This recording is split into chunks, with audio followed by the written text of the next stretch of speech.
Today we're going to give you 3 Enduro beginner tips that will help you a lot if you're looking to get into dual sport or Enduro riding.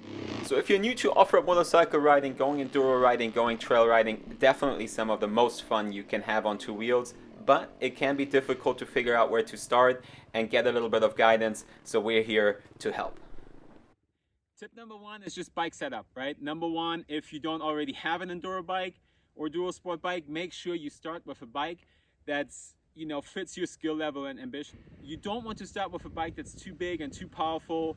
A lot of people tend to think that they need to buy a 500 or 450 bike just to do the type of riding that they want to do. We always recommend start on a 250, start on a 350, something that is easy for you to ride and control, and then make sure that your bike is properly set up. Check out the video above here with all the setup tips that you need in order to set your bike up and get on the trail. So now you have the right bike, you have it set up, and you're ready to go. First time out on the trail, it can be intimidating, right? Number 1, most of the time you ride either by yourself or in a small group, so you don't really know where you're going, you don't really know what to expect, and that's where good, proper riding technique comes into play. You need to make sure you're able to control the bike, and we'll have plenty of these videos where you can see, we talk about the foot position on the bike, making sure you control the bike with your legs, making sure that you sit in the right spot on the bike, right? Transferring your weight on the bike has a massive difference on how your bike reacts and how you can control the bike.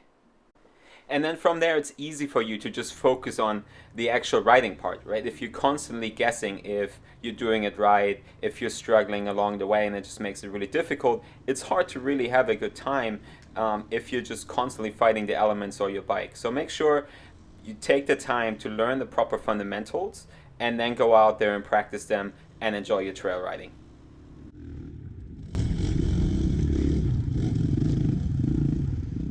So once you have your riding position in a good place, make sure that you pick the right riding terrain, right? And that's tip number 3, be realistic with what you want to ride. Start with some basic stuff, if you want to get into rocks, start with small rocks. If you live somewhere where you have trails in the woods, don't go too crazy, right? Like build up some confidence and then you can tackle bigger and bigger terrain. If you just jump in and ride the gnarliest terrain, it's just really easy to crash, really easy to either get hurt, destroy your bike, and then just overall get discouraged. So make sure you pick terrain, like I said, that's just easy, that's enjoyable, so you can get some seat time, you can get some time on the bike, and find loops and trails that allow you to focus on your technique and not just stress about the terrain. That will be a big game changer for you.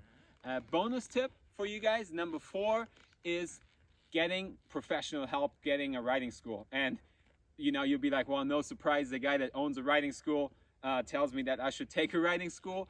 But if you think about like all the money you spend on getting the bike, getting all your equipment, a couple $100 will get you exposure to a professional instructor, and you can ask all the questions about bike setup, about where you need to be. Obviously, if you're watching these kind of videos, you're interested in improving your riding.